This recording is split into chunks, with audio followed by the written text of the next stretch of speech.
자, 우리 이제 트리니티 성경학교 두 번째 시간을 맞이하는데, 두 번째 시간을 맞이하면서 우리 트리니티가 세 가지 관점에서 이제 신약이고 구약이고 이렇게 조명해 본다 했어요.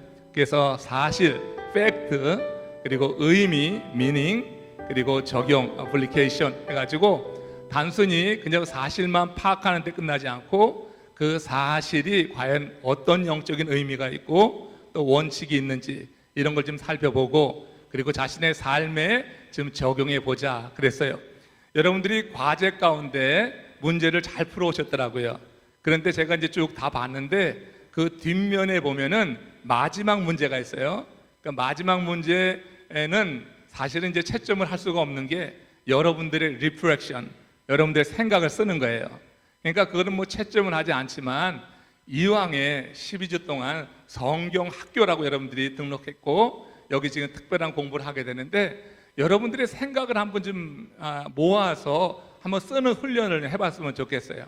그래서 그 마지막 문제는 사실 여러분들이 여러분의 삶에 그 과에 해당되는 것을 한번 적용해보자 이런 의미를 갖고 그 문제가 나가는 거니까 여러분들 그 빈난으로 내지 마시고 쓰려고 그러면 또 굉장히 골치 아파. 또 이게 또 잘못 써갖고 목사님 읽어보고 또 그냥 창피한 거 아닌가 그런 걱정하지 않아도 돼요. 그러니까 그것은 채점에 들어가지 않고 여러분들이 그냥 열심히 그저 이제 성경 읽고 또 그날 거 예습하고 그러면서 이제 그 부분에 대해서 여러분의 생각을 좀 써보시면은 훨씬 이곳에 와서 그냥 앉아있다 가는 게 아니라 제가 이제 강의하고 또 성경의 이제 이 내용들을 하나하나 좀 살펴볼 때 여러분들 굉장히 도움이 많이 될 것 같아요.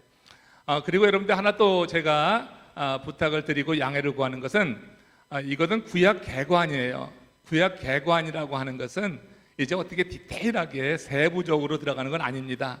그래서 제가 주일날 어떤 설교를 할 때 하나 한 구절 가지고 뭐 이렇게 하나 둘 셋로 나눠 가지고 설명하듯이 그렇게 길게 설명할 수가 없어요.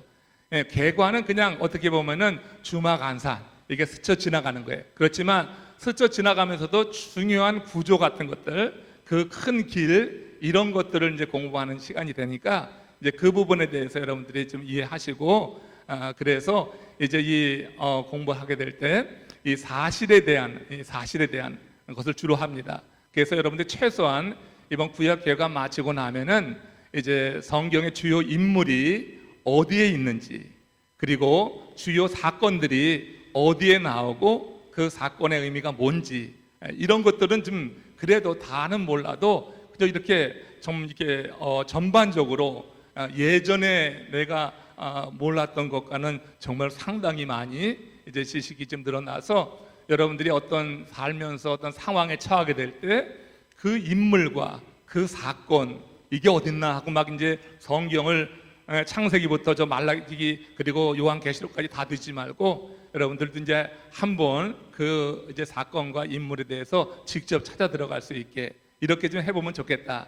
그래서 구약 개관할 때 중요한 것은 각 이제 책마다 주요한 그런 핵심 단어들, 주요 주제 이런 것들을 이제 공부하겠어요. 이럴 때 여러분들이 그런 부분 이제 놓치지 말고 나갔으면 좋겠다 하는 생각이 들어요. 우리가 지난주에 범위가 창세기 1장부터 11장이었어요. 그러니까 창세기 1장부터 11장이니까 사실 이걸 1시간에 1장에서 11장까지 다 다루는 게 쉽지 않죠. 근데 오늘은 어디예요? 창세기가 아니라 창세기 12장부터 출애굽기 18장까지야. 이거 엄청나게 많아요. 그렇죠? 이게 50장이 넘는 거야. 50장이 넘는 것을 오늘 어떻게 이제 1시간 정도에 마치려고 해요. 그러니까 여러분 50장의 내용을 한번 이렇게 훑어 지나가게 될 때 이제 한 장 한 장에 사실 그 얼마나 많은 내용인데 이게 한 1분, 2분밖에 되지 않는 거란 말이에요. 오늘 여기 앞에 제가 성경을 이제 출애굽기 18장까지 적어도 오늘까지 전 출애굽기 40장까지 읽으면서 요약을 해놨어요. 근데 각 장을 읽을 때 가장 중요한 단어가 뭔가 가장 중요한 단어 이제 이 단어가 연상되면은 그 장의 전체적인 내용이 떠오를 수 있는 그 단어를 가급적이면 2자로 요약을 해봤는데 창세기는 그게 되더라고요. 창세기에 대해서 지금 1장부터 50장까지 여기 이제 나오는 이대로 되어 있어요. 주일날 보니까 거기 주일날은 젊은 부부들이 있어가지고 이걸 안 쓰고 그냥 사진을 찍더라고. 예? 사진 찍어도 돼요. 여러분 쓰려고 하지 않고 사진 찍으면 돼. 이거 하나는 그냥 사진 찍어서 그렇게 기억을 해도 좋을 것 같아요. 이건 제가 아무튼 읽어보면서 중요하다 싶은 그런 이제 핵심 단어를 썼어요. 그래서 지난주에 창세기 1장부터 11장까지 했으니까 창세기 1장에서 11장까지 간단하게 리뷰하고, 그리고 오늘 이제 창세기 이제 19장부터 13장부터 해서 이제 출애굽기 18장까지 그렇게 가도록 하겠습니다. 찍을 땐 좀 빨리 좀 찍으세요. 들고 있으니까. 자, 그래서 창세기 이제 1장 하면은 여러분들이 제가 지난주에 굉장히 오래 강조했고 또 굉장히 중요하다고 저는 생각해요. 그래서 창세기 1장 하면 떠오르는 단어가 이 앞에 나와 있죠. 창조. 자, 이제 지워주세요. 저거 뒷면으로 가서 보지 못하게 하시고. 자, 이제 창조입니다. 창조.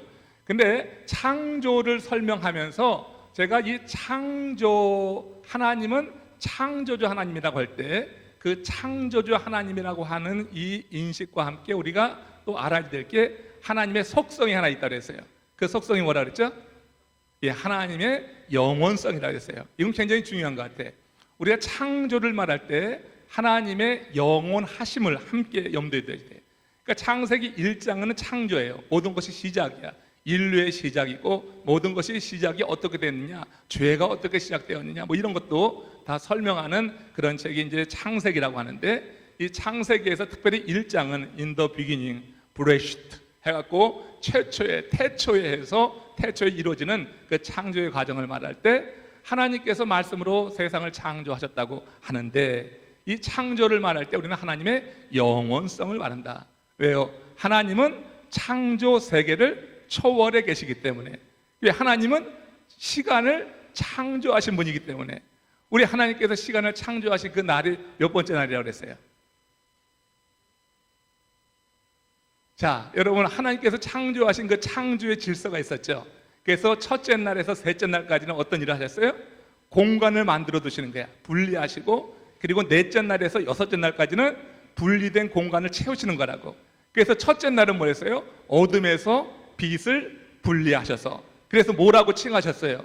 낮과 밤이라고 칭했어요. 근데 그 낮과 밤이라고 하는 개념은 지금의 낮과 밤의 이 개념과는 다른 거다. 왜냐하면은 그때는 큰 광명체, 작은 광명체, 별들 뭐 이런 게 창조되지 않았어요. 절기가 창조되지 않은 거예요. 그렇기 때문에 낮과 밤이라고 하는 개념은 어떻게 설명하기 어렵지만 성경에서 분명히 그 어둠에서 빛을 분리하셔서 이 빛을 낮이라고 어둠을 밤이라 이렇게 정하셨단 말이에요. 둘째 날에는 궁창을 나눠가지고 하늘 위의 궁창과 하늘 밑의 궁창. 그래서 하늘 밑의 궁창은 뭐라고요? 이건 바다를 의미하는 거예요. 하늘 위의 궁창은 뭐 눈이 오고 비가 오고 하는 그런 것들이 담겨 있는 것으로 인식이 그렇게 되는 건데, 이렇게 궁창을 나누시고 하신 일이 뭐예요? 궁창을 이튿날 그 궁창을 나눴는데 다섯 번째 날은 뭘 했어요?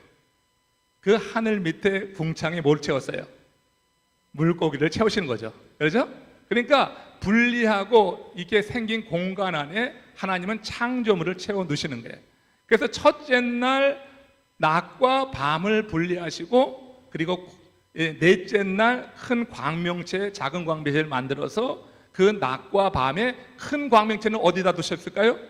그거는 낮에 두시고, 그리고 작은 광명체, 그건 달을 의미하죠. 별 같은 거. 이런 것은 밤을 지배하게 하셨어요. 그래가지고 낮과 밤에 해와 달이 이렇게 걸리게 되면서 실제로 시간이라고 하는 개념이 시작된 거지. 절기라고 하는 것. 그러니까 우리 하나님이 창조주 하나님이다.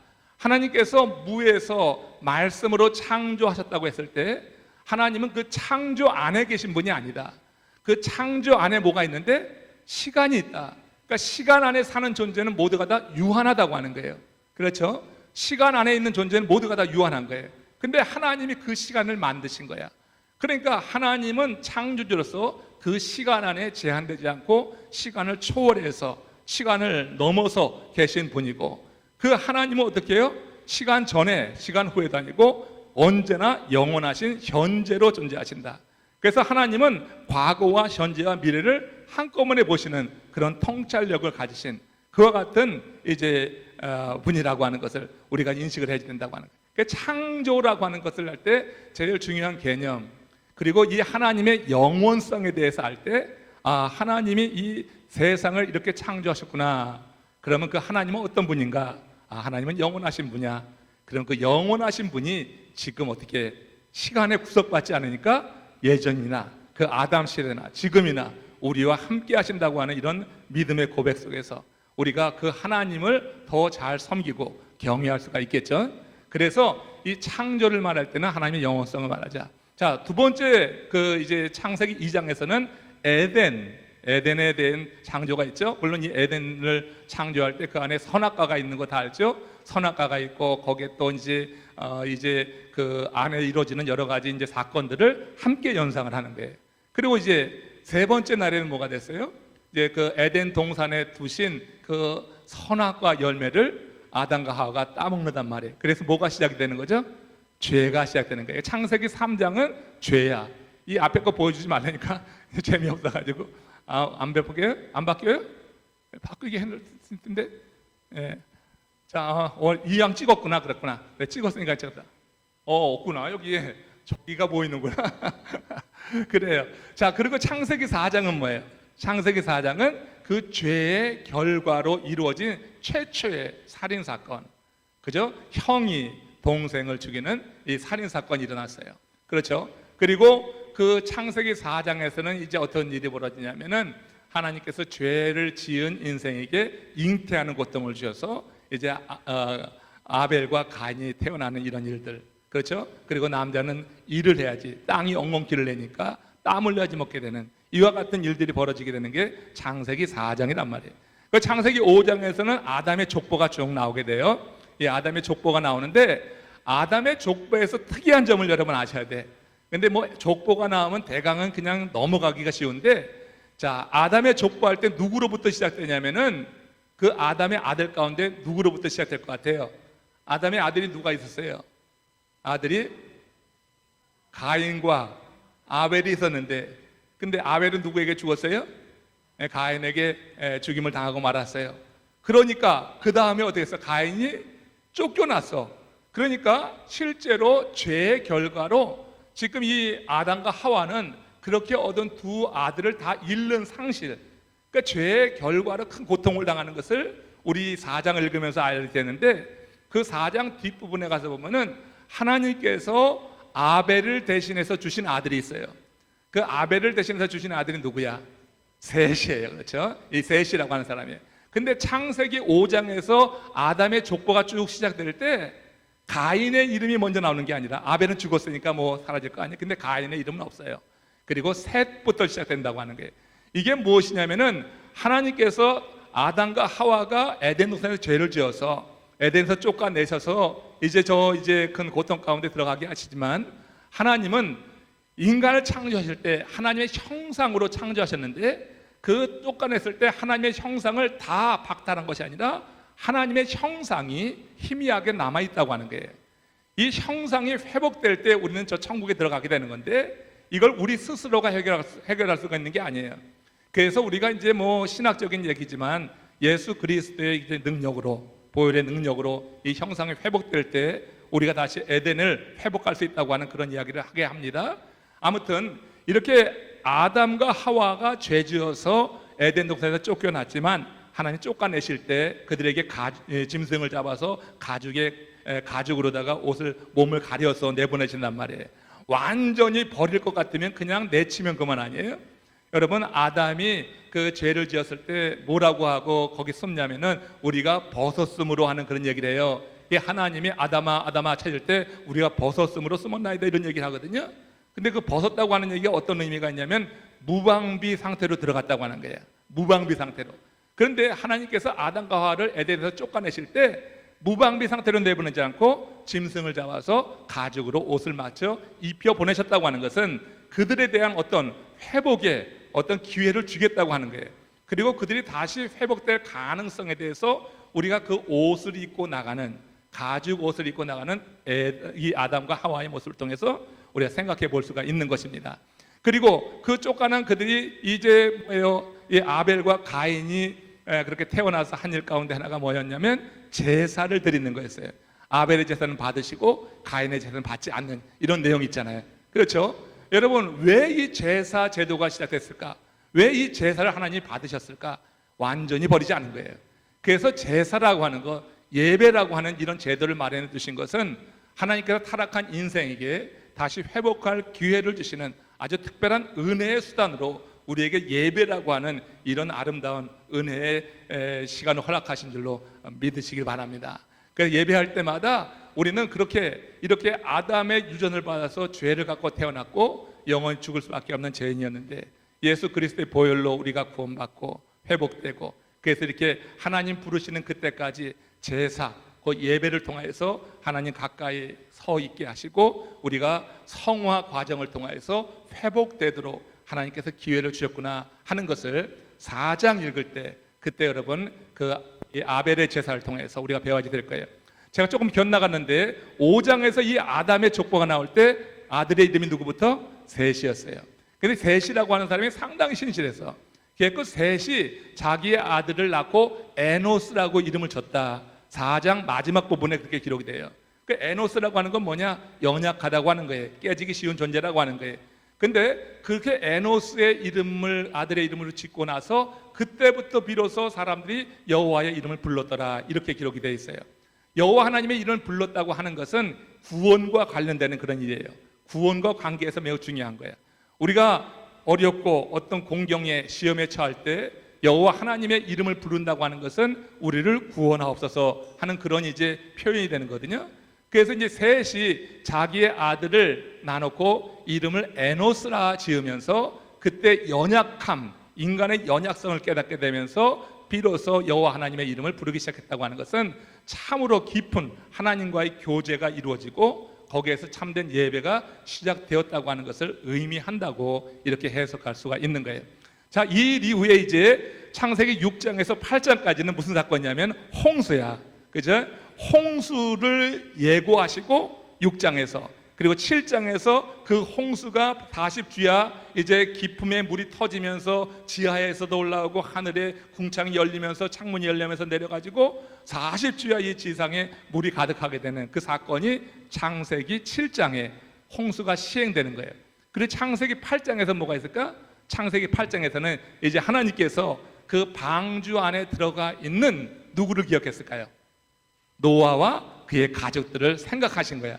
기억하셔가지고 그 가득 찬 그 물을 하나님께서 바람을 부르셔서 다 걷어가시고 나중에는 어떻게 해요? 이제 젖어 있는 땅까지 다 말리신 이후에 그 방주에서 노아의 가족이 땅으로 나오게 되죠. 내려와서 노아의 가족이 제일 첫 번째 한 게 뭘까요? 그게 여러분 단을 쌓아 예배하는 거였어요. 단을 쌓아 예배하는 거예요. 그 단을 쌓아 예배할 때 그때 하나님께서 그들에게 축복하신 것이 뭐냐면 생육하고 번성하여 충만하라. 이것이 뭐냐면은 아담을 에덴 동산에 두시고 그렇게 축복하신 내용과 똑같은 거야. 그러니까 하나님께서 새 시대를 여실 때마다 하나님의 택한 사람들에게 선포하신 명령은 생육하고 번성하여 땅에 충만하라, 땅을 정복하라, 뭐 이런 얘기라고요. 이런 얘기가 계속되는 거예요. 그러니까 하나님이 택한 인물을 통해서 하나님의 역사를 이루어 나갈 때 동일한 그와 같은 말씀이 반복된다고 하는 것도 성경 읽으면서 우리가 재밌게 볼 수 있는 대목이에요. 그래서 그렇게 말씀하실 때는 새 시대가 열리는구나 하는 것을 생각해 볼 수가 있어요. 신약에 와서 예수님께서 너희에게 성령이 임하면은 예루살렘과 유대와 사마리아와 땅끝까지 이르러 뭐가 되라고 그랬어요?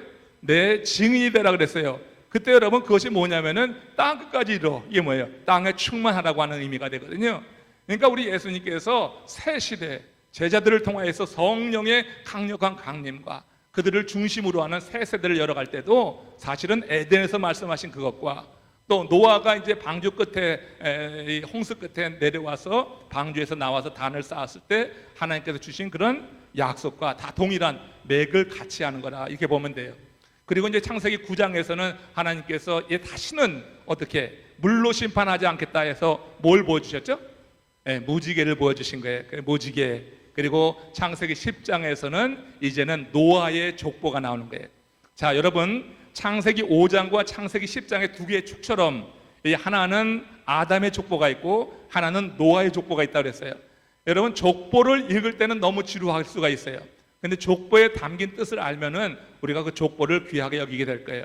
하나님은 지금 이제 아담과 하와를 에덴에서 쫓아내셨지만 쫓아내신 이후에 계속해서 그들을 회복시킬 그와 같은 계획, 그와 같은 뜻을 이제 갖고 계시는데, 하나님이 그런 구원의 역사를 이루어가는 사람들을 택할 때 이제 어느 가문에서 택하느냐 하는 것을 이제 우리의 족보를 읽으면서 이제 배워갈 수가 있다고 하는 거예요.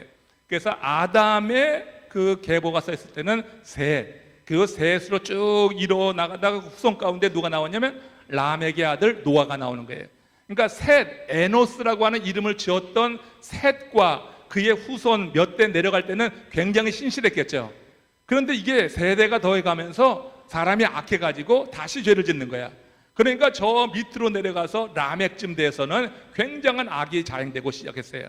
근데 그 시대에 하나님께서 세계를 심판하시려고 했을 때 다 쓸어내려고 했지만은 하나님이 택한 한 사람을 그때 태어나게 하시는 게 그게 누구냐면 그게 노아라고 하는 거예요. 그 라멕의 아들 노아가 태어나면서 하나님께서 노아에게 이게 홍수를 대비해서 어떻게 방주를 져라. 그래서 이 노아가 120년 동안 방주 짓는 거 아니에요. 그래서 이렇게 하나님의 구원의 역사가 누구를 통해서 흘러가느냐를 볼 때 이 족보는 대단히 중요한 거예요. 그래서 10장에서도 아니 노아의 아들 가운데 처음에는 얼마나 잘 신실했겠어요. 셈도 함도 야벳도 잘 신실했을 거 아니에요. 그렇죠? 그런데 세대가 흘러가면서 어떻게 되냐면은 신실함이 깨지기 시작하는 거예요. 많은 유혹이 있는 거예요. 그렇게 되면서 죄가 들어왔어요. 그래서 어떻게 저 밑으로 내려가서 어떻게 이제 저 아브라함 정도에 이르게 됐을 때는 데라의 아들 아브라함이 이르게 됐을 때는 그 세계가 참 이제 혼란스러웠어요.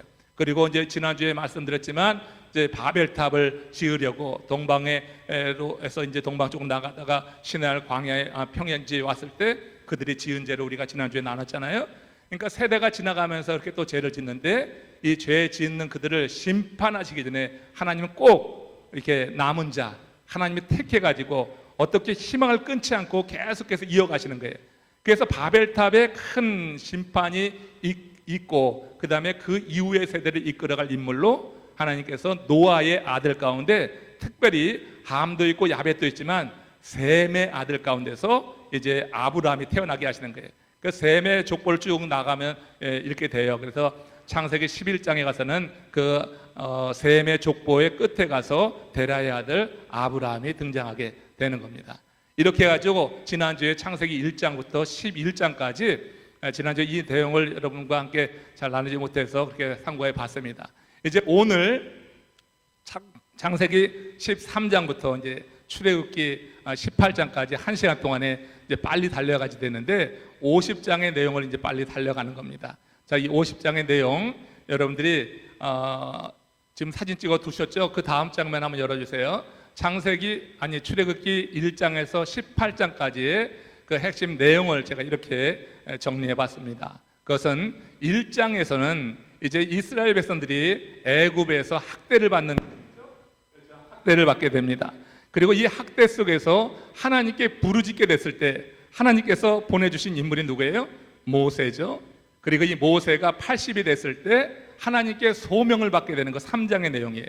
하나님께 소명을 받을 때 하나님께서 이제 저 애굽으로 가서 이스라엘 백성을 출애굽시키라 하니까 80의 이 모세가 얼마나 두려워요.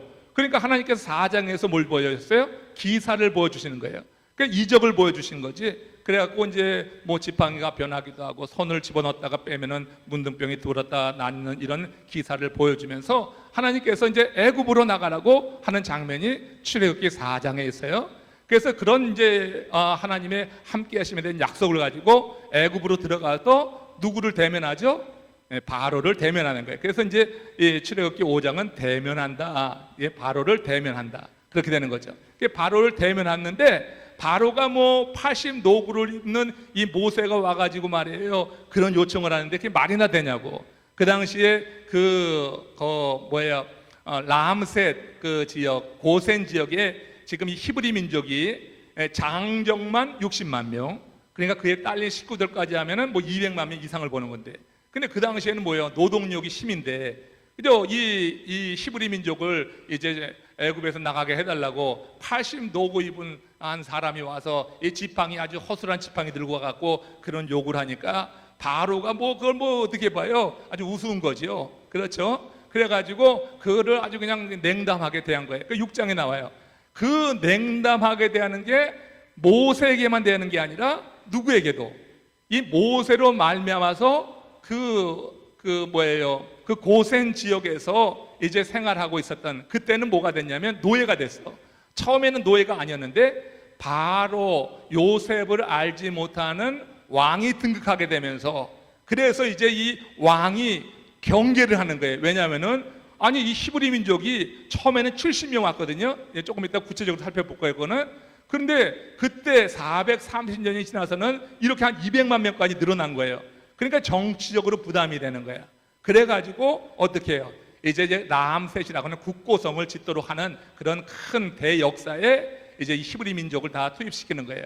그러니까 그 고역이 너무나 힘들고, 그러니까 하나님께 막 부르짖었고 하나님 모세를 보내주셨는데, 그래서 모세가 이제 하나님의 기적을 받고 4장에서 그리고 5장에서 들어가서 바로를 대면했는데, 바로의 반응은 아주 냉담했던 거예요. 그리고 자기만 냉담한 게 아니라 그 일로 인해 가지고 이제 이스라엘 히브리 민족들을 아주 더 학대하게 되는 거예요. 그래서 이제 집도 주지 말아라. 벽돌 만드는데 진흙에다가 집을 넣어서 이제 하는데 그것도 자기가 구해서 놓게 하라. 그래서 집도 주지 말라고 하고 더 노동의 강도를 더 심하게 했을 때, 그때 그 히브리 족속, 이제 이 모세는 그들을 구원하기 위해서 80 노구를 입고 들어갔는데, 그런데 이 히브리 민족이 모세를 대하는 게 어떻게 아주 냉담한 거예요. 그게 여러분 이제 여기 본문에 이제 6장에서 나오는 거예요. 출애굽기 6장에.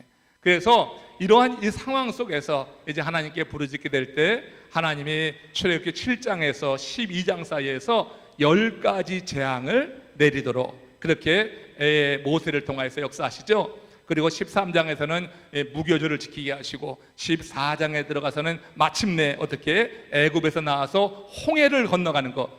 그러니까 여러분, 우리가 성경의 아주 중요한 내용들, 홍해하면 너무나 중요하잖아요. 그럼 홍해하면은 우리의 딱 생각에 출애굽기 14장 이렇게 딱 나와야지, 그렇죠? 그리고 15장에서는 홍해를 건넌 그들이 미리암이 하나님께 찬양하고 모세가 하나님께 노래하고 아주 기뻐하는 장면이 출애굽기 15장에 나와요. 그런 다음에 이제 그렇게 기뻐하던 그들이 말이에요, 얼마 가지 않아 가지고 그 광야 길로 들어가게 되는데, 그때 뭐가 없었어? 물이 없었어. 물이 없으니까 르비딤에서 하나님을 불명하는 거 보게 되죠. 그리고 르비딤에서 있었던 또 하나의 큰 사건 가운데 하나는 이제 이스라엘 민족이 최초로 출애굽한 다음에 전쟁을 치르는 거야. 그 전쟁을 치르는 게 아말렉과의 전쟁이에요. 그래서 모세가 손을 들고 이제 여호수아가 나가서 싸우면은 그럼 이기고 손이 내려오면 지는 그런 장면이 바로 출애굽기 16장에 있어요. 그래서 어떤 사건과 인물에 대한 이해를 지금 저는 여러 번 읽어보면서 이렇게 중요한 단어를 여러 번 써놨지만, 여러분들 이제 사진 찍었으니까 제가 이제 설명한 내용들을 한번 쭉 보시면서 집에 가셔서 이제 한번 그 내용을 한번 확인해 보세요. 그리고 저는 이거 해놓고 밤에 잘 때요 계속 애웠어요. 여러분들 지금 이제 창세기 몇 장 하면 이제 저도 그냥 나와. 그러니까 저도 미리 성경을 많이 읽어가지고 이리저리 알긴 알죠. 그런데 이번에 그냥 아주 순서대로 그냥 애워버렸어. 그래갖고 지금 창세기에서 출애굽기까지는 다 애웠어요. 그러니까 이제 몇 장 하면은 무슨 사건 뭐 이렇게 나온다고. 여러분 이제 사진 찍었으니까 밤에 잘 때 이거 보면 잠도 잘 와. 보면서 잠이 안 오면 한번 외워봐. 잠 안 올 때 이거 하니까 그냥 머리를 막 이렇게 하다가 잠이 쑥 들어오고 하더라고요. 자, 이렇게 이제 출애굽기 1장부터 18장, 우리 창세기 13장에서 시작해서 출애굽기 18장까지의 이런 내용을 이제 오늘 같이 상고해 봅니다. 자, 해봅시다. 오늘 본문에 들어가기 전에 여러분들 이제 요절 외우신 분들 요절 외우고 가야지, 그렇지 않으면 또 요절 외우지 않죠. 자, 오늘 이상열 집사님 먼저 나오세요. 이상열 집사님 빨리빨리 나오시고 시간이 많지 않으니까. 그 다음에는 또 준비하실 분이 송유경, 우리 송유경 우리 집사님 준비하시고. 창세기 45장 8절. 그런즉 나를 이리로 보내니는 당신들이 아니요 하나님이시라. 하나님이 나를 바로에게 아버지로 삼으시고 그 온 집에 주로 삼으시며 애굽 온 땅의 통치자로 삼으셨나이다. 자, 이왕이면 좀 크게 박수 주세요. 남들 잘하는 거 볼 때는 크게 박수 쳐줘요. 네, 홍영은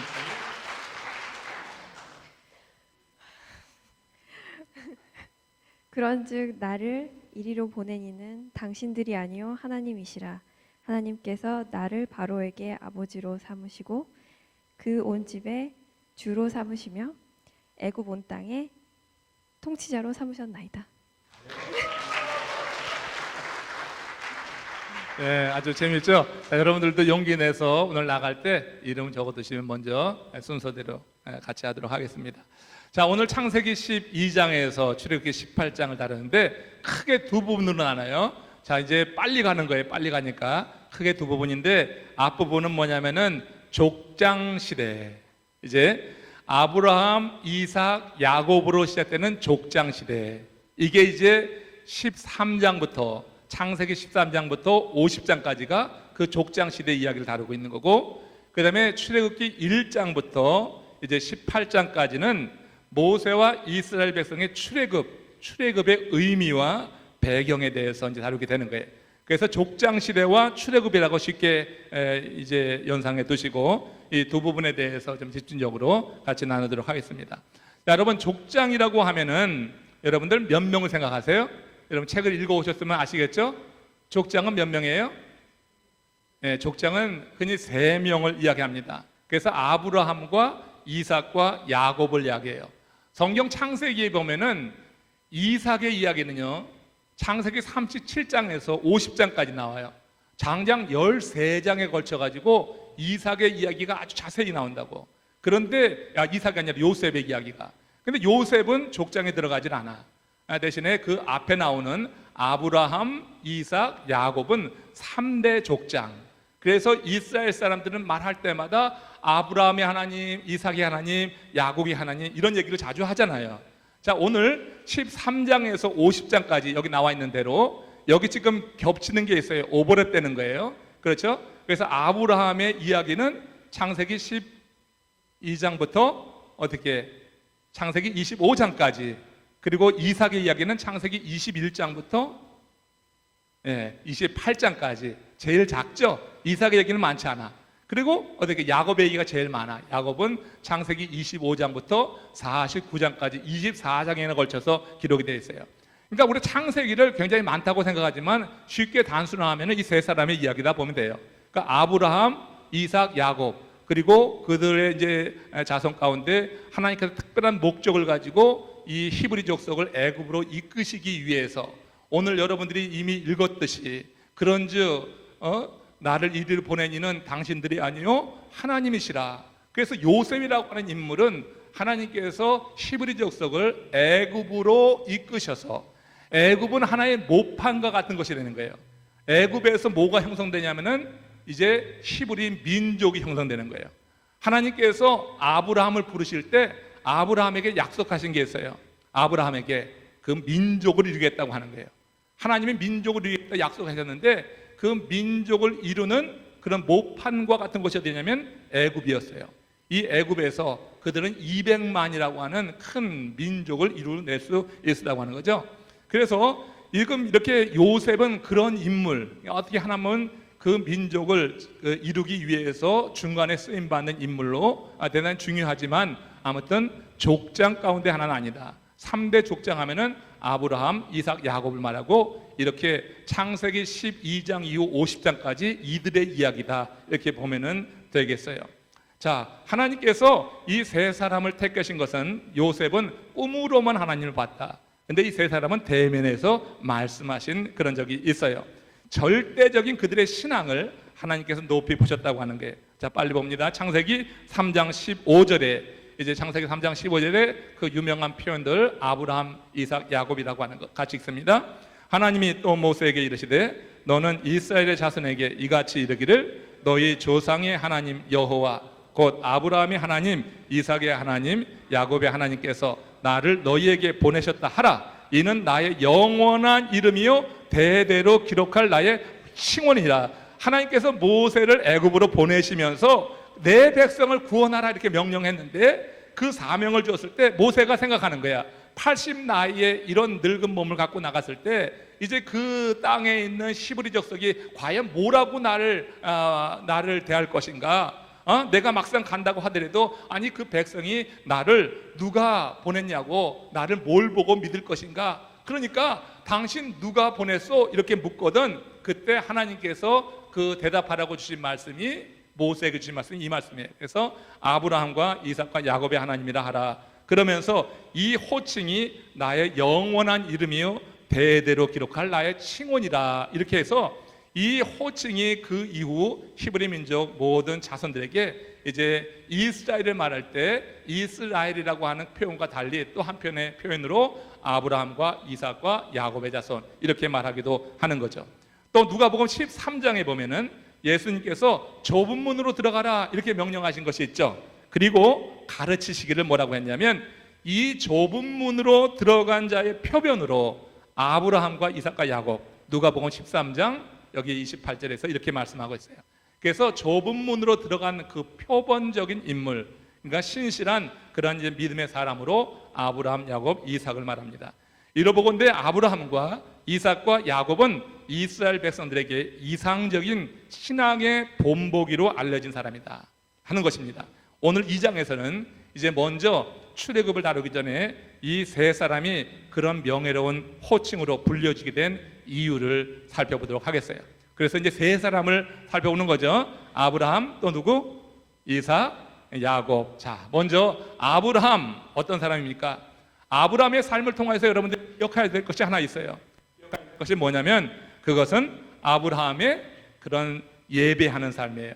아브라함은 단을 쌓는 사람이다.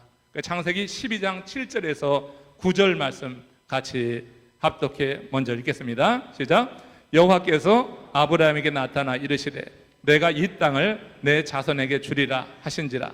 자기에게 나타나신 여호와께 그가 그곳에서 제단을 쌓고 거기서 베델 동쪽 산으로 옮겨 장막을 치니 서쪽은 베델이요 동쪽은 아이라.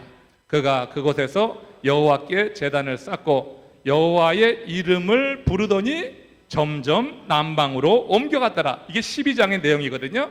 창세기 12장에서 하나님의 부름을 받는 거예요. 아까 이제 요약해냈던 그 단어에서는 부름이라고 했어. 하나님이 불렀어요. 하나님이 부르셔서 아브라함은 하나님의 인도하신 대로 이동해 가는 거예요. 근데 가는 곳마다 뭘 쌓아요? 가는 곳마다 제단을 쌓았어요. 한번 그 다음에 지도를 펴주시기 바랍니다. 지도 보면은 아브라함이 나온 곳이 어디냐면은 저 우르에서 나왔다고 창세기 15장에서는 말해요. 실제로 부름 받은 곳은 어디냐면 하라냐. 우르에서 나온 곳은 아버지 데라와 함께 가족들이 나온 거예요. 그래서 긴 여행 끝에 하란까지 간 거야. 이 하란에 있을 때 나이 75세였어요. 그리고 그의 아내 사레가 65세였어. 이때 하나님의 부름을 받아가지고 하나님께서 가라고 하신 곳이 어딘지도 알려주지 않고 그리고 무작정 가라고 한 거예요. 그러니까 하나님이 스텝 바이 스텝으로 그의 발걸음을 인도해 준 거죠. 어딘지 알고 가면 내가 갈 수 있지만 어딘지 알려주지 않으면 항상 물어야지 되는 거야. 그렇잖아요. 어딘지 알려주면 내가 찾아갈 수 있잖아. 근데 알려주지 않고 매 순간순간 일러주니까 하나님의 인도하심을 매 발걸음마다 받으면서 온 것이 바로 여기 이제 이 팔레스틴 지역에 처음에 와 닿은 곳이 세겜이라고 하는 것이야. 이 세겜이라고 하는 것이 대단히 중요한 지역 가운데 하나예요. 이 세겜에 왔을 때 그가 하나님께 단을 쌓아 제사를 드리고 그리고 또 이제 베델에서 그리고 요 화살표가 이제 나와 있는 곳이 애굽 지역이 뭐냐면 여러분들이 읽은 네게부를 통과해서 애굽까지 오는 거예요. 네게부라고 하는 것은 광야, 버려진 땅을 말하는 거예요. 그래서 이 네게부로 내려와 가지고 이제 애굽까지 내려오는 이런 과정을 보게 되죠. 그런데 이렇게 옮겨가는 과정마다 지금 아브라함은 항상 제단을 쌓았어요. 그러니까 하나님이 아브라함을 그 3대 족장의 우두머리로 삼으신 이유가 뭐냐? 하나님을 제사하는, 하나님께 단을 철저히 쌓았던, 그가 실패했을 때도 단을 쌓는 거예요. 하나님 앞에 단을 쌓는데 매우 충실한 그것을 하나님께서는 참 귀하게 보셨다, 이렇게 볼 수가 있고요. 하나님은 아브라함이 이렇게 단을 쌓는 모습을 보시고 기뻐하셨고, 이제 그 아브라함이 단을 쌓는 모습 가운데 최고의 절정이 뭘까? 여러분, 문제예요. 아브라함이 단을 쌓는 것 가운데 최고의 절정을 아는 사람을 손 들어보세요.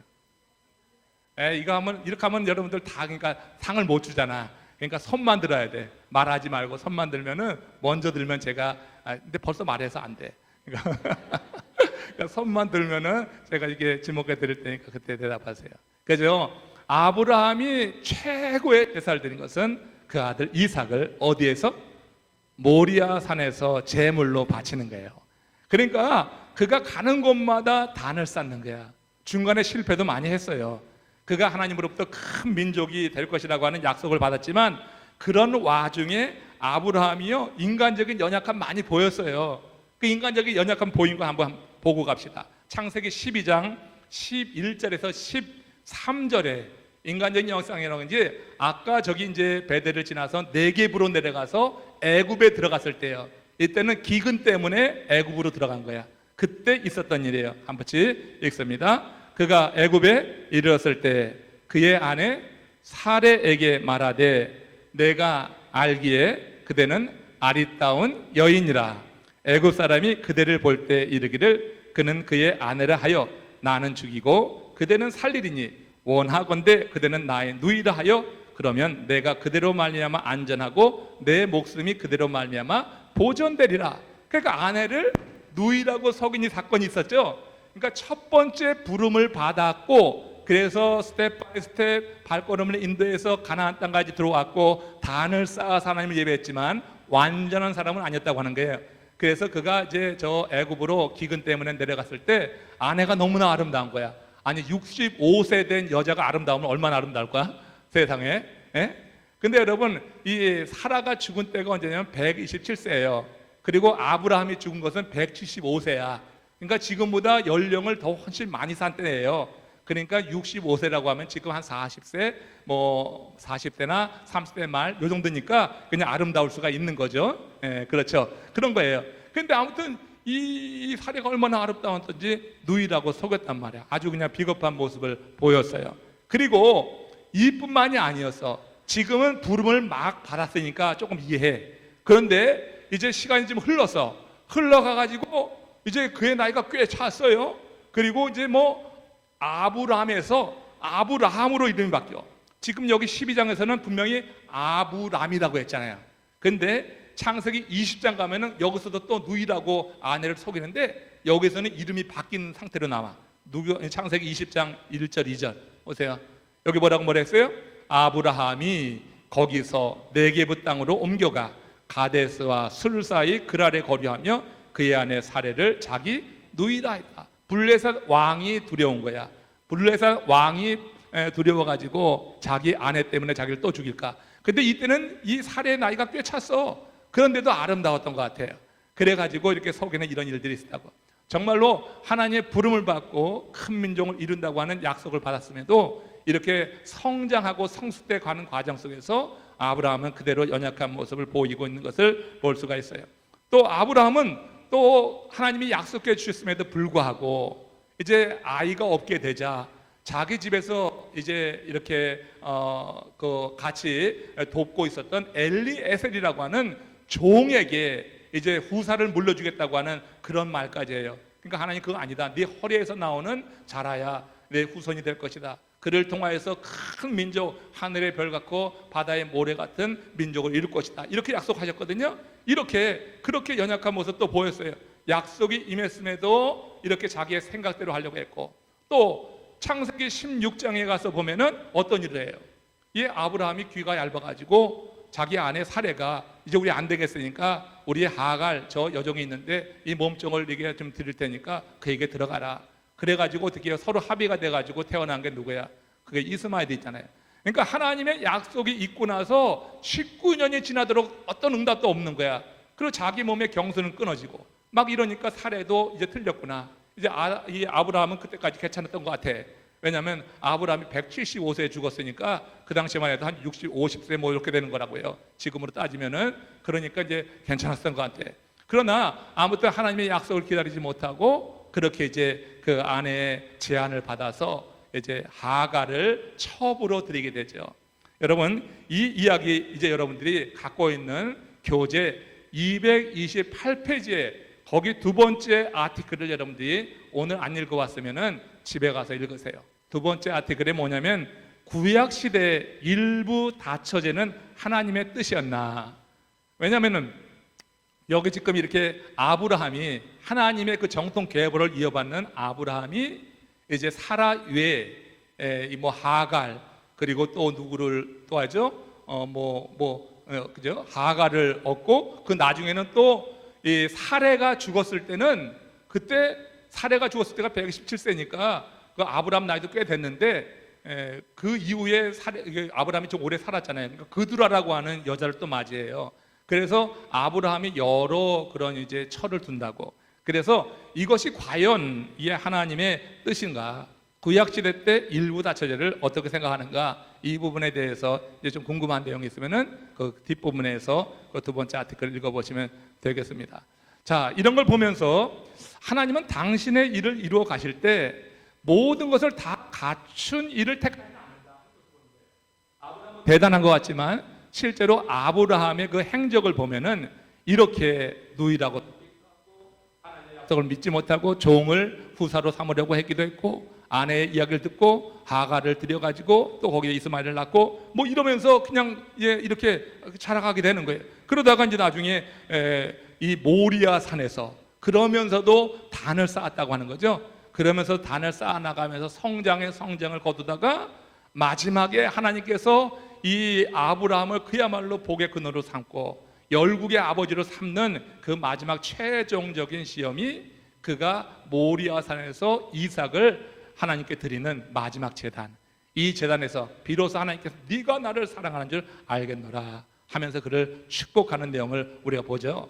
그래서 아브라함을 생각할 때 우리가 가장 먼저 깊게 생각해야 될 것은 아브라함은 단을 쌓는 사람이다.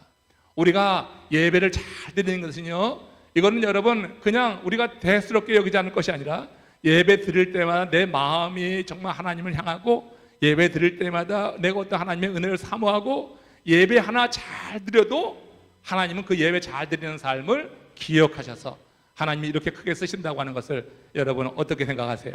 그러니까 우리가 예배 드릴 때 어떤 자세가 될 것인가? 그러니까 이 사실, 그러니까 아브라함은 단을 쌓아 제사하는 예배하는 사람이었다고 하는 이 사실 속에서 우리의 영적인 의미를 되새겨서 오늘 우리에게 적용해 본다고 하면은 아브라함의 삶을 통해서는 우리가 오늘 예배 드리는 내 자세에 대해서 좀 더 깊게 생각하면서 오늘 우리가 성경 학교 공부하러 모였지만 우리가 어떤 모임에 가든지 하나님의 이름으로 모이는 그곳에서 우리가 중심을 다해서 하나님 앞에 나가야 되겠다 하는 그런 생각을 여러분 꼭 해두시기를 바랍니다. 자, 이 아브라함 이야기를 할 때 그렇게 모리아 산에서의 그 시험을 이길 수 있었기까지 제가 한 두 구절만 더 일러드릴게요. 왜냐하면 이게 너무나 제가 여기서 은혜를 많이 받기 때문에 패스하려다가 이제 살펴봐야 되겠어. 창세기 22장 2절 4절 말씀이에요. 자, 창세기 22장 2절 4절 한번 같이 한번 영어 합독합니다. 시작. 여호와께서 이르시되 내 아들 내 사랑하는 독자 이삭을 데리고 모리아 땅으로 가서 내게 일러준 한 산 거기서 그를 번제로 드리라.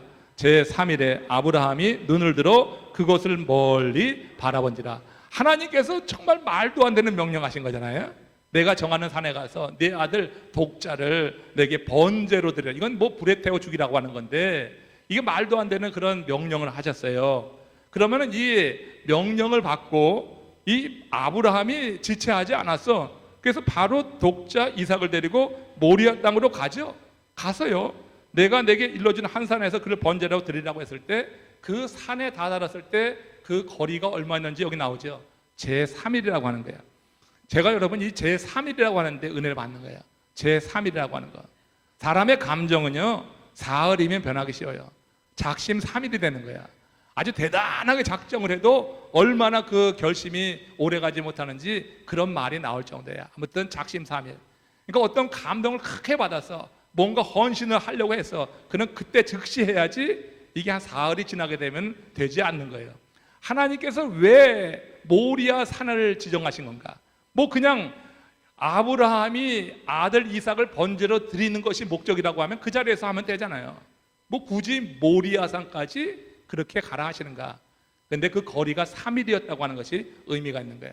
하나님은 우리 하나님 앞에 헌신하고 단을 쌓을 때 감정이 아니라 그저 하나님의 말씀, 하나님을 신뢰하는 마음으로 그렇게 단을 쌓기를 원하신다고 하는 것을 이 한 구절에서 볼 수 있잖아요.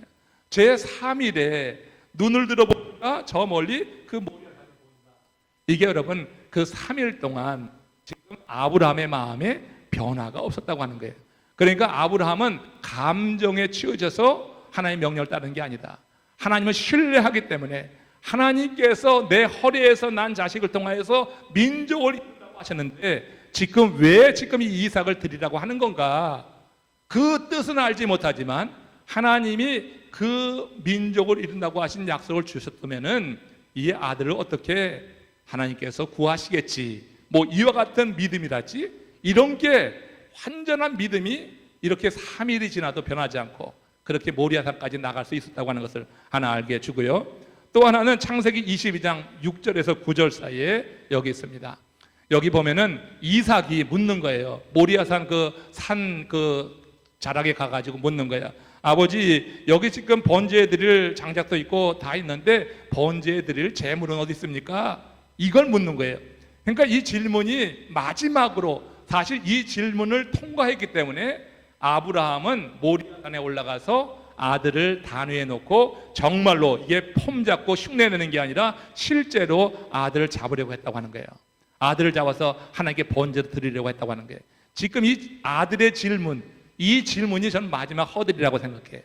그러니까 이건 인간적으로 정말 어떻게 해볼 수 없는 건데 아들이 눈을 빤히 뜨고 눈을 맞춰가면서 아버지, 여기 번제의 물은 어디 있어요?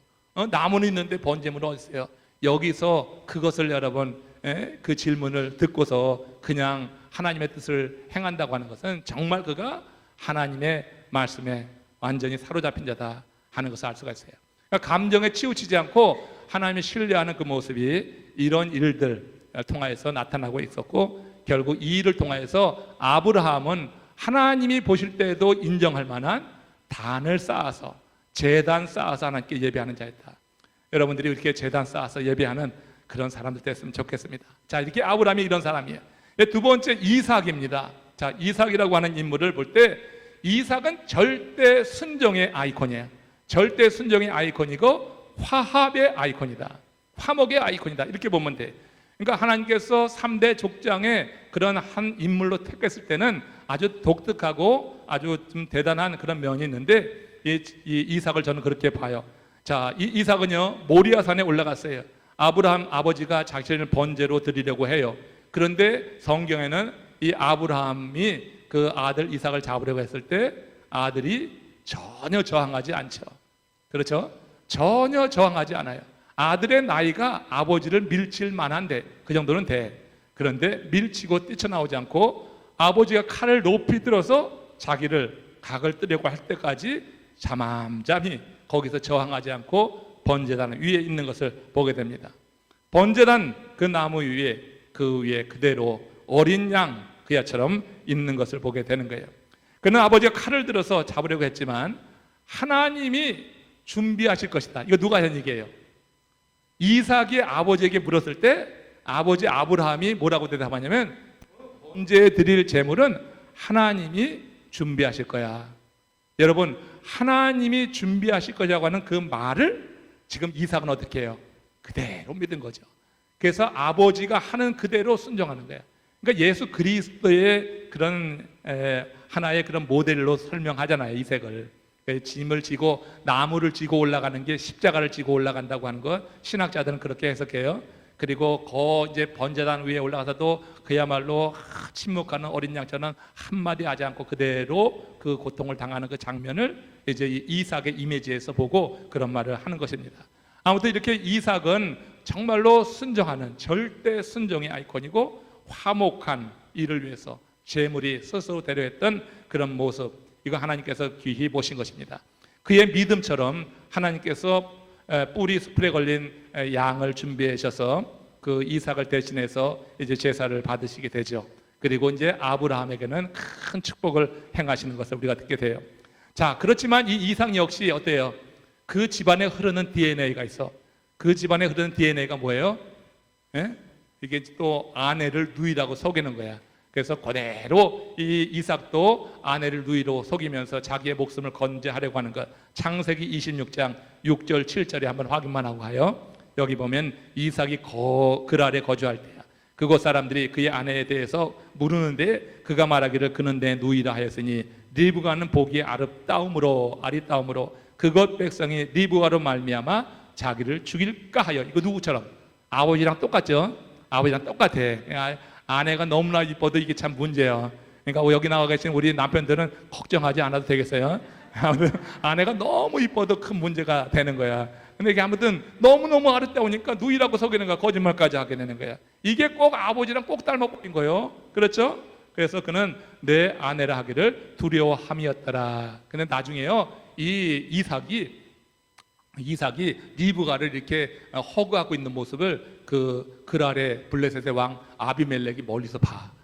그래가지고 이제 불러가지고 누이라고 하더니 이게 웬일이냐? 그게 다그치니까 이제 그때 가서 내 누이가 맞긴 하다. 이제 그런 얘기도 하면서 이제 설명을 하고 변명을 하죠. 나중에 아브라함이 바로에게 누이라고 자기 아내를 속였다가 그 바로가 아내를 취하려는 그 밤에 하나님께서 간섭하셔가지고 그냥 허슬짝 놀라가지고 이제 그 아내를 돌려보내고 그 바로 왕이 뭐 했냐면은 많은 가축을 줬어요. 그래서 돌려보냈잖아요. 그래서 헤브론으로, 아까 여기 지도에 보면은 나에게브로 내려갔다가 애국을 거쳐가지고 헤브론으로 돌아오는 그 장면이 있어. 이것처럼 지금 이 그랄에서 이삭도요, 지금 이 블레셋 왕을 속였다가 나중에 블레셋 왕 아비멜렉을 살짝 본 거야. 진짜로 성경에 있어요. 그 장면을 이렇게 엿보는 장면이 있어. 그런 다음에 이제 이 사실을 알고서는 이제 큰일 나겠다, 이 사람 건들면 안 된다 해가지고 그를 이제 돌려보내면서 이삭에게도 많은 가축을 이제 들려서 보내는 그런 장면이 나오는 것을 보게 됩니다. 하나님이 택한 사람들 어떻게 하나님께서 보호하시는지를 보여주는 그런 장면이에요. 그러니까 하나님이 이렇게 이삭도 보호해 주셨어요. 죄 지으려고 했을 때 이제 하나님이 택하셔서 정말로 이제 이 이스라엘의 그런 그 족장으로 삼으시고 그 어른으로 삼아야지 되는데 그렇게 돼서는 안 되거든요. 그러니까 마지막 순간에 딱 막으시는 거야. 그러니까 피할 길을 주시는 거야. 그래가지고 그로 하여금 온전케 하시는 이 장면을 봅니다. 자, 이렇게 하나님의 말씀대로 이제 이삭이 순종했다고 하는 것은 또 다른 장면에서 어디가 있냐면은, 그러니까 자기가 거하고 있었던 헤로이라고 하는 그 지역이 크게 기근이 덜린 거예요. 그래서 아버지처럼 어디로 가려고 했었냐면은 애굽으로 내려가려고 했던 거야, 사실은. 그러다가 애굽으로 내려가려고 막 내려가는데, 네겝으로 내려가는데 그 내려가는 길 가운데 거치는 곳이 어디였냐면 바로 이 블레셋이에요. 그랄이라고 하는 곳이야. 그들이 그랄 지역에 이르렀을 때 하나님이 네겝을 거쳐가지고 저 애굽으로 가지 말아라 그러는 거예요. 너 여기에 머물러 있어라. 그러면 내가 너에게 상을 주겠다. 그렇게 하는 거야. 그래서 이삭은 애굽으로 내려가지 않아. 기근에도. 아브라함은 애굽까지 갔었어요. 근데 이삭은 애굽까지 내려가지 않고 그래서 그랄 지역에 머물게 되는 거야. 그랄 지역에 머물렀다가 바로 이 화를 당했지만 아무튼 하나님은 이 이삭도 보호해 주신 것을 알 수가 있어요. 그가 말씀대로 순종했을 때 그에게 큰 복을 주셨다. 이삭이 받은 복을 한번 보십시오. 자, 창세기 26장 12절 13절 말씀이에요. 창세기 26장 12절 13절 같이 읽어봅니다. 시작. 이삭이 그 땅에서 농사하여 그해 100배나 얻었고 여호와께서 복을 주심으로 그 사람이 창대하고 왕성하여 마침내, 자, 이거 여러분 몇 번 말씀드렸죠? 자, 이삭이 받은 복이 뭐예요? 이삭이 받은 복이 뭐예요? 이삭의 원래 직업은 뭐냐고? 이삭의 원래 직업은 유목민이에요. 가축을 치는 이야. 그런데 지금 하나님께서 여기서 복을 주신 것은 뭐냐면 그가 그 땅에서, 그랄 지역에서 농사해서 그의 100배나 받겠어요. 그러니까 하나님이 복을 주시면은 우리의 전문성은 별 중요하지 않아. 하나님께서 주시려고 하면은 그런 것을 보게 되죠. 그러니까 이 그랄 지역에서 이삭이 이런 복을 받은 이 장면들, 이 사실을 가지고 영적인 의미를 내게 한번 해석해 보고, 그리고 실제적으로 우리가 무슨 일을 하려고 했을 때 어떤 전문성을 가지고만 해야지 뭐가 될 것 같지만 정말로 하나님이 특별한 목적을 가지고 우리를 부르실 때 전문적이 않아도 하나님께서 함께 하시는 증거로 우리에게 농사를 지어도 100배의 수확을 거두게 하셔서 거부가 되게 하실 수 있다고 하는 것을 여러분 생각해 봅니다. 그러나 그랄 지역에 거하면서 그가 애굽으로 내려가지 않고 그랄에 머물렀기 때문에 하나님께서 이런 복을 주셨던 거야. 그런데 인생에는 양지가 있으면 또 뭐가 있어요? 음지가 있기에 마련이에요. 그도 잘 나갈 때 여기에서 아주 큰 어려움을 겪습니다. 그랄 지역에서 100배의 복을 받았지만 그랄 지역에서 또 마음 고통 많이 겪었던 게 이삭이에요. 블레셋 사람들이 그의 성공을 시기하는 거예요. 그래서 아브라함 때 그 종들이 받던 우물을 흙으로 다 메워버리는 것입니다. 아비멜렉은 한술 더 떠가지고 그 블레셋의 왕 아비멜렉이 너 여기서 떠나라고 하는 거예요. 그가 크게 강성해지니까 그 경계에서 나가라고 쫓아버리는 것입니다. 이런 사정으로 이삭이 이주에 갑니다. 이주에 가는데 그랄을 떠났지만 여전히 그가 이주에 간 곳은 블레셋 지경 아니었어요. 그 블레셋 지경 안에 있으면서 이주에 간 곳에서 우물을 파는 장면들, 이게 창세기 26장에 나오는 거예요. 그래서 우리가 요약한 거에 보면 창세기 26장에는 우물로 돼 있어요. 우물 하면은 몇 가지가 떠올라야 돼. 여러분이 우물 하면 몇 가지가 떠올라야 되는 거야. 우물 하면 우선 이삭이 떠올라야 되지만 이삭이 그 그랄 지역에 머물면서 100배의 복을 받은 것도 기억이 나야지 돼요. 그러니까 어느 성경의 한 장에 요약되는 핵심 단어를 말했을 때 그 핵심 단어와 함께 연결되어서 그 성경을 읽으면서 같이 연상되어지는 것을 여러분 훈련을 쌓으시라고. 그러니까 우물 하면은 거기서 농사지어서 100배 얻은 것, 우물 하면은 거기에서 우물로 인하여서 다툼이 있었고, 그리고 이삭은 계속해서 그 다툼이 있을 때 맞서 싸우지 않고 계속 옮겨 다녔다고 하는 것, 그러면서도 우물을 팔 때마다 물이 팔 넘쳐났다고 하는 것. 그러니까 하나님의 뜻에 따라 옮기는 거지. 인간의 감정은 얼마나 이 우물 파는 게 힘든데, 지금도 우물 파는 게 힘든데 그때 뭐 우물 파는 데는 물이 나오는 것도 아니고 사막 지역에. 근데 우물이 나오는데 말이에요, 거기서 그냥 팔 때마다 그냥 그 블레셋 사람들이 와서 그 우물을 빼앗고 메우고 하니까 얼마나 화가 나. 그러니까 감정에 따르면 어떻게 될까? 감정에 따르면은 그럼 싸우는 거야. 근데 이삭에게 주신 하나님의 말씀은 뭐냐면 이 땅에 머물면 그거예요. 이 땅에 머물라. 그러니까 하나님이 말씀하실 때까지 그 땅에 머물라고 하는 그런 복을 더해 줄 거다. 이런 약속이 있었어요. 그러니까 아버지, 이 나무는 있는데 재물은 어디 있습니까? 이렇게 물었을 때 하나님이 예비하신다고 했던 그 말을 듣던 이삭은 끝까지 그런 믿음이 있는 거야. 하나님이 주신 말씀이라고 하면 그 말씀을 의심하지 않은 거예요.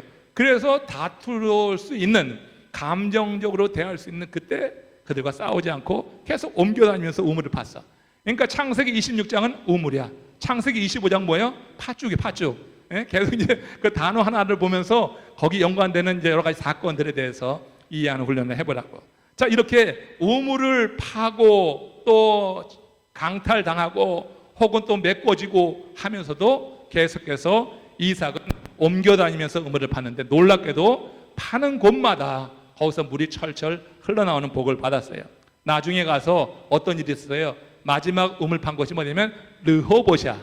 마지막 그 르호봇이라고 이름을 짓기 전에 또 옮겨가면서 우물을 팠는데, 옮겨가서 우물을 판 곳이 물이 넘쳐나는 거야. 근데 이번에는 또 사람들이 오지 않을까? 아, 블레셋 사람들이 와서 이 우물을 빼앗지 않을까? 하고 염려하고 있는데 누구도 오지 않는 거예요. 누구도 오지 않았고 우물을 뺏으려고 하지도 않고 우물을 메꾸려고도 하지 않는 거야. 그러니까 그때 하나님께서 이제 여기까지인가 보다, 내게 이곳에 정착하라고 이렇게 복을 주시는구나 해서 그곳 이름을 르호봇, 하나님께서 나의 지경을 이렇게 넓혀 주셨습니다 하는 의미에서 르호봇이라고 하는 이름을 짓고 그곳에 정착하게 되는 거예요. 그렇게 르호봇에 있을 때 그때 또 하나 놀라운 장면, 한 사건이 나와요. 이 사건도 여러분들이 기억하면은 여러분들이 신앙생활하고 또 삶에 적용하는데 매우 도움이 될 만한 그런 이제 사건입니다. 자, 창세기 26장 26절에서 29절 한 절대요. 26절에서 29절까지 봅니다. 자, 이 내용이 또 감동이 돼요. 같이 한번 읽어보시면서 왜 그런가를 여러분 이해해 보십시오. 시작. 아비멜렉이 그 친구 아후삭과 군대장관 비골과 더불어 그랄에서부터 이삭에게로 온지라. 이삭이 그들에게 이르되 너희가 나를 미워하여 나에게 너희를 떠나게 하였거늘 어찌하여 내게 왔느냐. 그들이 이르되 여호와께서 너와 함께 계심을 우리가 분명히 보았으므로 우리의 사이 곧 우리와 너 사이에 맹세하여 너와 계약을 맺으리라 말하였노라. 너는 우리를 해하지 말라. 이는 우리가 너를 범하지 아니하고 선한 일만 내게 행하여 내가 평안히 가게 하였음이니라. 이제 너는 여호와께 복을 받는 자니라. 받은 자니라. 그러니까 지금 이게 뭐예요? 아비멜렉 블레셋 왕이 온 거야. 블레셋 왕이 어떻게 했어요? 너 나가 그랬거든요. 그런데 나가서 완전히 도망가지 않고 블레셋 지경에 있으면서 우물을 파는데 계속해서 쫓겨다니면서도 파는 우물마다 물이 넘쳐나는 것을 이 아비멜렉도 전에 들은 거야. 아니 뺏어도 가서 우물을 파면 물이 나니까 나중에는 두려운 거야. 우리가 맞아도 상대하지 않고 다니면서 그냥 신실한 신앙생활을 하고 맞서지 않고 그렇게 우리가 신실하게 살아가면 우리를 해하려고 하던 사람이 어떻게 나중에는 두려운 거야. 하나님이 하신 증거구나. 아니 한 번도 아니고 두 번도 아니고 어떻게 우물을 파는데 팔 때마다 물이 넘쳐나는가. 한마디로 그야말로 장은 열기만 하면은 비즈니스가 대박을 치는 거예요. 지난주에 말씀드렸잖아요. 야고보 같이 내가 어디 가서 1년만 일하고 내가 장사하면 내가 언제나 이득을 보겠다 하는 자, 하나님 없이 말하는 게 아니거든요. 지금 이삭은 하나님 앞에 완전히 사로잡혀 있는 거야. 하나님의 말씀대로 그냥 그랄 지역에 머물라고 했으니까 애굽으로 내려가지 말고 그랄에 내가 머물겠습니다 하고 머무는 거야. 그랬더니 하나님께서 함께 하신 증거가 우물 팔 때마다 나타난 거야. 그러니까 어떻게 지금 이 이삭은요 그야말로 하나님의 말씀에 사로잡혀가지고 거기서 비즈니스를 하는 거야. 그 당시에 우물은 비즈니스의 규모예요. 우물 많으면 비즈니스가 많은 거야. 근데 파는 것마다 우물이 넘쳐나니까 이건 대단한 일 아니야. 그러니까 여기 그걸 보는 이제 블레셋 사람들도 덜컥 겁이 나는 거예요. 야, 이거 잘못 건드렸다 큰일 나겠다. 그러니까 나중에는 일개 그랄 지역의 몇몇 그 동네 사람이 아니라 왕이 오는 거예요. 왕이. 아비멜렉 왕이 오고 비골 장관이 와가지고 이제 우리 화친 계약을 맺자 해가지고 화친 계약을 맺고 우리 서로 해하지 말자. 가만히 보니까 너는 하나님께 복을 받은 자다. 하나님이 함께 하신 증거가 이렇게 있구나. 그러면서 거기서 이제 화친 계약을 맺고 이삭이 잘 살게 되었다고 하는 것입니다. 인생은 산을 오르는 게 아니라 광야를 지나는 거예요. 여러분 이삭은 이 말대로 화목을 추구했어요. 광야를 지날 때는 혼자 갈 수가 없어요. 광야를 지날 때는 친구가 있어야 돼. 그러니까 함께하는 그 공동체하고 화목하지 않으면 인생 광야 지나가기가 어려워 힘들어요. 광야는 함께 가는 것입니다. 지금 이 이삭이 그대로 살았어요. 베드로전서 3장 11절에 보면은 나그네와 같은 너희를 권하노니 영혼을 거스려 싸우는 육체의 정욕을 제하라 이렇게 말씀했는데 지금 그대로 이삭은 영혼을 거스려 싸우는 육체의 정욕을 제했어요. 마음의 감정이 아니라 뭘 따랐어요? 하나님의 말씀에 대한 신뢰, 약속에 대한 신뢰를 가지고 이 이삭은 순종한 사람이고 또 화목한 사람이다. 그래서 3대 족장 가운데 아브라함은 단을 잘 쌓은 사람이에요. 그러니까 예배를 잘 쌓음으로 말미암아 그렇게 하나님께서 픽업해서 그 족장의 우두머리로 삼으시고 그 다음에 그의 아들 이삭도 이렇게 하나님의 말씀에 신뢰함으로 순종하게 될 때 이처럼 하나님께서 그의 믿음을 보시고 족장의 한 명으로 택한 것이다 이렇게 볼 수가 있습니다. 이제 끝으로 야곱이에요. 자, 야곱은 창세기 25장부터 어디까지? 앞에 보면 다 알죠. 근데 애우세요 이제는. 그러니까 창세기 50장에 있는 내용을 그냥 쉽게 오면은 1장에서 11장까지는 선사시대야. 족장 이전의 시대. 족장 이전의 시대로서 이제 바벨탑 그 사건으로 그 족장 이전의 시대 끝나는 거고 그 이후 창세기 12장부터 창세기 50장까지는 이 세 사람 인물을 중심으로 해서 그들이 오보랩 되면서 중간에 그들의 자녀가 태어나고 하면서 이어지는 이야기지만 주된 흐름은 이 세 사람이야. 이 세 사람을 통하여서 하나님은 에덴에서 쫓겨난 그 인간들, 그 아담의 후손들이 이제 다시 하나님께 회복될 수 있도록 이처럼 그들을 택하셔서 구원의 도구로 삼으시고 하는 그런 중요한 인물이라고 하는 거예요. 그래서 창세기를 단순화시키면은 그렇게 쉽게 볼 수가 있고 아까 사진 찍은 거 여러분 한번 집에 가서 한번 오늘 밤에 읽어보세요. 한 중간쯤 가다 보면 어느새 잠이 들어 있을 거예요. 잠이 들어도 아주 숙면에 취하게 될 겁니다. 자, 이제 끝으로 야곱인데 야곱은 창세기 25장부터 49장까지 제일 긴 그런 장을 차지합니다. 자, 하나님이 야곱을 족장으로 삼으신 이유를 든다면 민족에 대한 약속이에요. 야곱에는 이 민족을 이룬다고 하는 것. 물론 아브라함에게 주신 약속이 또 민족에 관한 약속이지만 이 야곱에게도 어떤 민족, 그러니까 민족 가운데 특별히 그 민족의 조상이 된다고 하는 그런 이제 확신이 있었어요. 리브가가 잉태했을 때 하나님이 계시한 것인 거 뭐냐면은 민족에 대한 언약을 주셨어요. 그렇죠? 그게 이제 창세기 25장 21절에서 23절. 여기 이제 야곱의 탄생과 그리고 야곱의 탄생할 때 그때 하나님이 리브가에게 주신 약속인데, 여기 약속에 보면은 여러분 읽은 눈으로 보세요. 리브가는 에서와 야곱을 잉태했을 때 하나님께 이들을 향한 하나님의 계획을 계시받은 거야. 그러니까 야곱과 에서의 그 미래에 대해서 계시를 받게 된 거죠. 리브가는 에서와 야곱을 양육할 때 큰 자가 작은 자를 섬길 것이라고 하는 거, 두 민족이 이들을 통하여서 이루어질 것인데 큰 자가 작은 자를 섬긴다 해서 두 번째로 태어난 이 야곱에 대해서 특별한 애정이 있었겠죠. 하나님이 계시해 주셨으니까 야곱에 대해서 특별한 애정이 있었고, 야곱은 성품상 여자 같았어. 그래서 늘 엄마 치마 자락 붙잡고서 다니던 그런 어린 시절이었죠. 그리고 에서는 거칠었어요. 아주 남성다웠어요. 그 나가서 사냥하는 그런 사람이었다고요.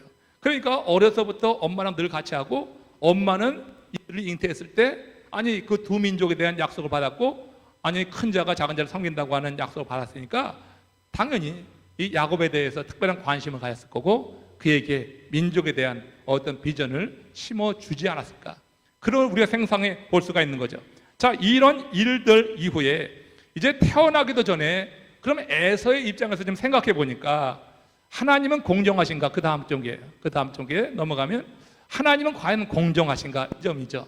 태어나기도 전에 한 사람의 운명을 이제 완전히 하나님의 뜻대로 정해버린 거니까 에서의 입장에서 보면은 하나님이 하시는 일이 얼마나 불공평해 보일 수 있는가. 하나님께서 그냥 에서를 그냥 완전히 야곱의 밑에 두셨으니까 태어나기도 전에 자신의 운명이 결정된 거고 동생보다 열등한 존재가 된다고 하니까 참 억울하겠다, 그런 생각을 하게 됩니다. 우리는 이 부분에 대해서 이해하기 어렵지만 창조주 하나님의 주권을 인정할 수밖에 없는 거예요. 이거는 하나님의 신비의 영역이야. 우리가 그걸 왜 그러냐고 잘 이렇게 그 이유를 따져들 수는 없는 거예요. 그냥 우리는 그 부분에 대해서는 인정할 수밖에 없어요. 왜냐하면 이거에 대해서 예레미야가 그런 말을 한 적이 있어. 예레미야 1장 18장 6절에서 보면은 이 토기장이 비유해서 하는 얘기죠. 이게 꼭 이런 않는 그런 비유가 될 거예요. 시작. 여호와의 말씀이니 이스라엘 족속아, 이 토기장이가 하는 것 같이 내가 능히 너희에게 행하지 못하겠느냐? 이스라엘 족속이 진흙이 토기장의 손에 있음 같이 너희가 내 손에 있느니라. 토기장이가 그 진흙을 들고서 자기 임의로 만드는 것처럼 이제 너희가 내 손에 있다. 이것을 지금 예레미야가 하나님의 뜻을 받들어서 선포하는 거죠. 이것처럼 하나님께서 야곱과 에서를 빚으실 때 하나님께서 그렇게 빚었다고 하는 거니까 여기서 무슨 우리가 불평이 있겠느냐 하는 거예요. 자, 진흙인 우리는 영원한 현재로 시간을 초월해서 섭리하시는 하나님의 뜻에 따를 수밖에 없는 거예요. 영원한 현재로 우리의 미래까지 다 아시는 그 하나님의 뜻에 우리가 따라갈 수밖에 없다. 우리는 현재의 시점에서만 이게 왜 그러냐고 따지지만 영원한 현재이신 우리 하나님은 어제와 오늘과 미래, 우리의 과거와 현재와 미래를 다 아셔갖고 하나님의 계획 가운데 이끌어 가시니 우리는 그냥 따를 수밖에 없다고 하는 그런 고백이 또한 있어야 될 거예요. 그러니까 하나님의 창조주다 하는 첫 번째 인식과 그 창조주 하나님은 영원하신 분이다. 이 영원하신 분은 또한 시간을 초월해 계시는 분이다. 그 시간을 초월해 계신 우리 하나님은 우리 인생의 처음부터 나중까지 이미 다 알고 우리의 인생을 계획하신다. 이렇게 하나님의 섭리 예정 부분에 대한 이해를 갖고 우리는 나갈 수밖에 없다 하는 것을 생각을 해봅니다. 다만 우리는요, 이들의 운명에 대해서, 야곱과 에서의 운명에 대해서 그런 질문을 할 수 있어요. 왜 하나님은 속이는 야비한 야곱을 택했는가? 둘째를 택한 거 그래요. 근데 이 야곱을 왜 택했는가? 이렇게 부족한 사람을 왜 택했는가? 에서같이 정말 멋지고 용기 있고 정말 이렇게 누가 봐도 괜찮은 사람이 아닌 야곱까지 얍상하고 말이에요, 남을 속이는 사람을 택했는가? 그건 역시 우리는 뭐예요? 우리의 영역 아니에요.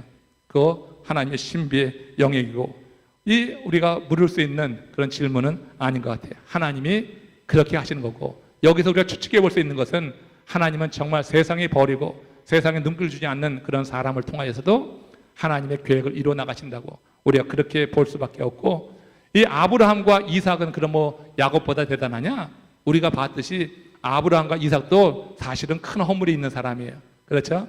그러니까 그의 집안, 그의 뿌리에서 나온 야곱, 그가 좀 다른 관점에서 이렇게 부족한 점이 있었다고 하는 것을 우리는 그냥 이해하면서, 아, 하나님이 쓰시는 사람은 정말, 아니 아브라함, 이삭과 야곱의 하나님은 대단한 그런 사람들이 알았는데 정말 대단한 사람이 아니라 우리처럼 겁도 많고 우리처럼 허물도 많고 우리처럼 많이 깨지기도 한 사람이구나 하는 그런 생각을 하면서 아브라함과 이삭과 야곱의 하나님, 이 부분을 이해하면은 그 하나님이라고 하면은 그래, 우리도 얼마든지 가까이 할 수 있지. 아주 완벽한 100% 완벽한 사람의 하나님이 아니라 이렇게 지금 말씀드린 대로 아브라함도 허물이 있고 이삭도 허물이 있고 야곱은요 그 잘못을 깨우친데 야곱도 무척 오래 걸렸어요. 야복강, 창세기 42장에 가서 야복강에서 씨름하면서 야복강에서 씨름하는 그때 거기서 바뀌었어요. 그 전까지는 계속해서 속이는 사람이었어요. 여러분 보세요. 한번 그거 봅시다. 자, 한번 확인해 보시고 이제 정리합니다. 자, 창세기 32장 26절 말씀 보세요. 창세기 32장 26절. 창세기 32장 26절 시작. 그가 이르되 날이 세려하니 나로 가게 하라. 야곱이 이르되 당신이 내게 축복하지 아니하면 가게 하지 아니하겠나이다. 지금 뭐라고 했어요? 야곱이 뭐라고 그랬어요? 나를 뭐 하라? 축복하라. 그런데 그 다음에 그 하나님의 사람 천사죠. 천사는 야복강에서 이제 이 야곱과 씨름하면서 그냥 이게 놓지 않고 그냥 굳건히 붙잡고 있으니까 그 다음에 하는 얘기, 창세기 32장 27절에서 37절 말씀 보세요. 자, 여기서 이 내용이 여러분들이 여기서 좀 발견했으면 좋겠어요. 이게 뭔가, 이 복이 뭔가. 한번 보세요. 같이 읽습니다. 시작. 그 사람이 그에게 이르되 내 이름이 무엇이냐?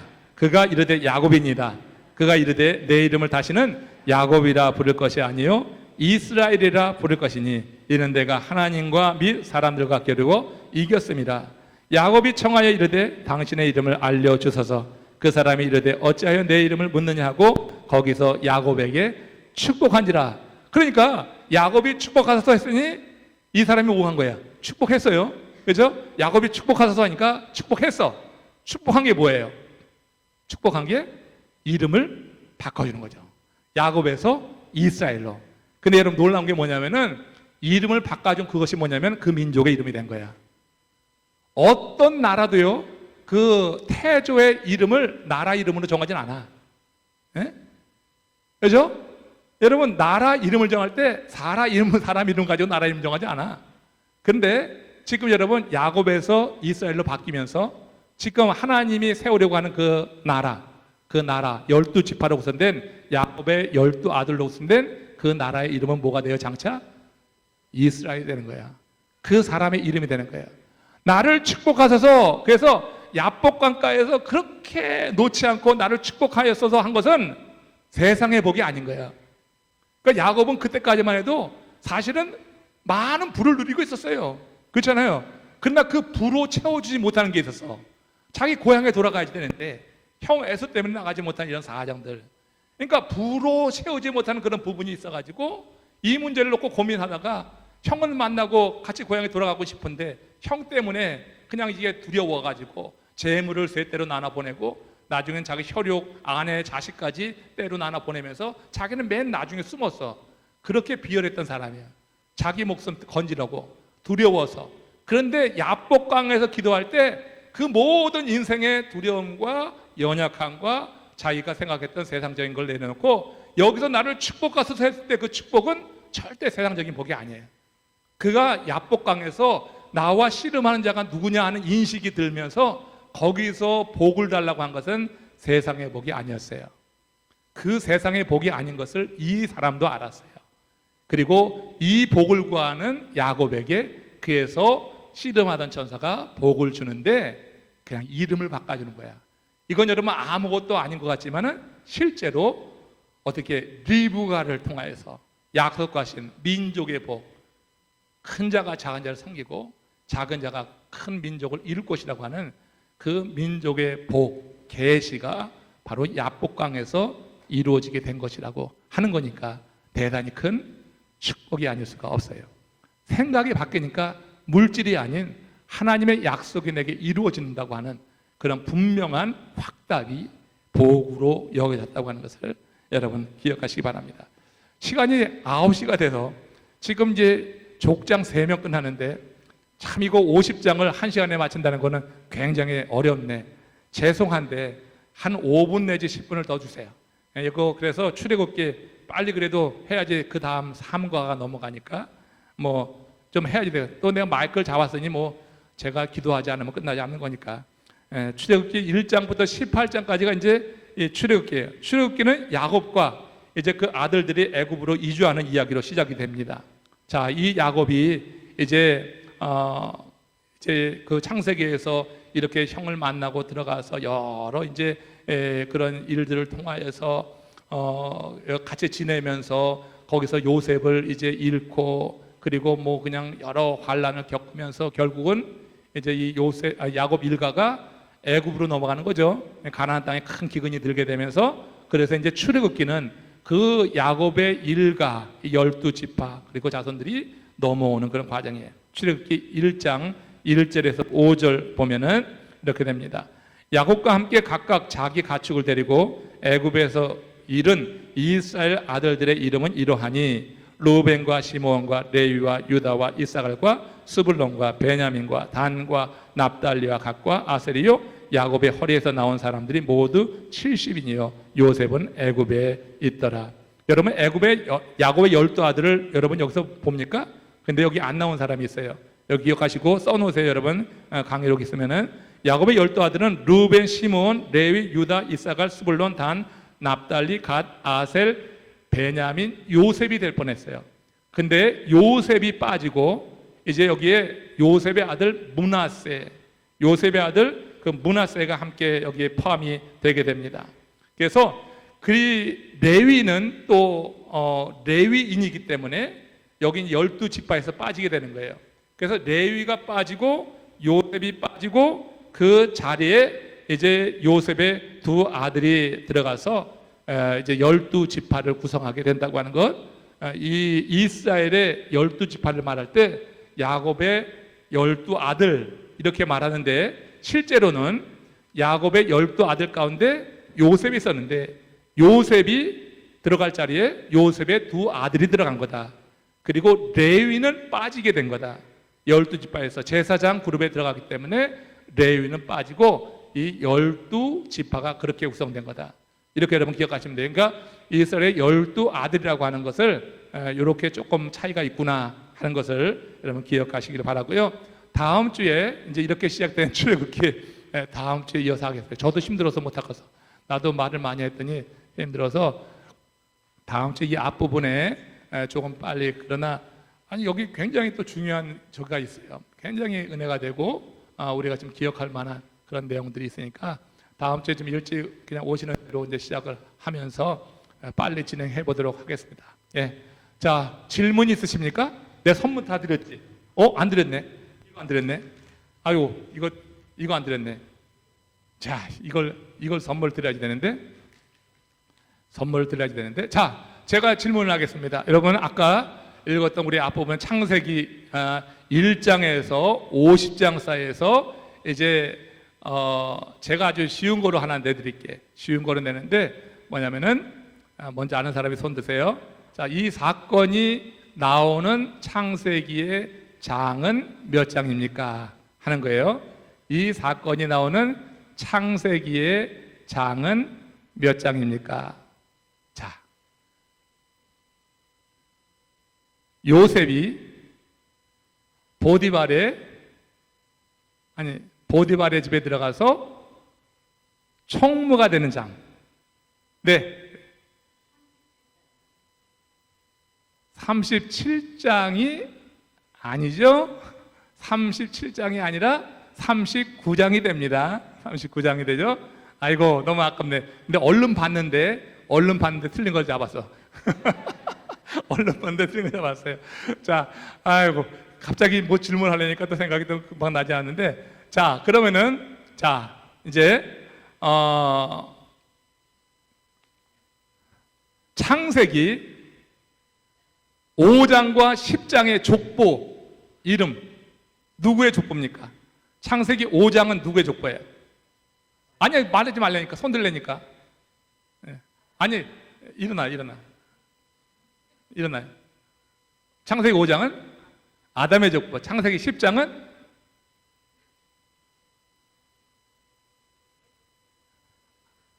자, 우리 여기 반만 맞은 것도 먼저 손 드는 용기가 가상해서 드리도록 하겠습니다. 자, 여러분, 창세기 5장과 10장은 족보입니다. 여러분 기억하세요. 노아와 그 다음에 뭐예요? 창세기 10장에서는 노아고 창세기 5장에서는 아담. 이거 족보도 중요한 거예요. 자, 이거 아시고 이제 돌아가셔서 50장까지 그 내용을 한번 잘 묵상해 보시기 바랍니다. 기도하겠습니다.